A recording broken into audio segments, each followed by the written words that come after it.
Now, in terms of what our webinar today is going to focus on, it very much builds on existing knowledge about the money laundering regulations and the policy controls and procedures that all regulated persons must have.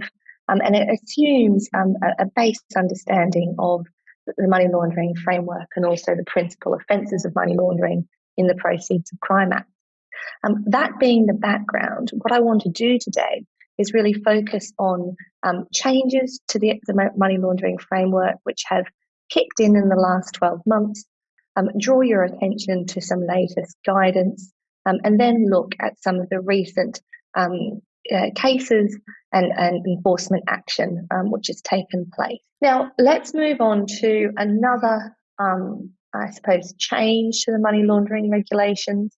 And that is now just clarity that a professional body supervisor, irrespective of which sector they supervise, does have an express power now to require the provision of suspicious activity reports that you or your firm have made to the NCA. I think previously there might have been some ambiguity about that. Some firms might have been concerned about their ability to disseminate SARS. Now there is a new Regulation 66, which does allow them to request it, and it does mean that you will then need to provide those SARS.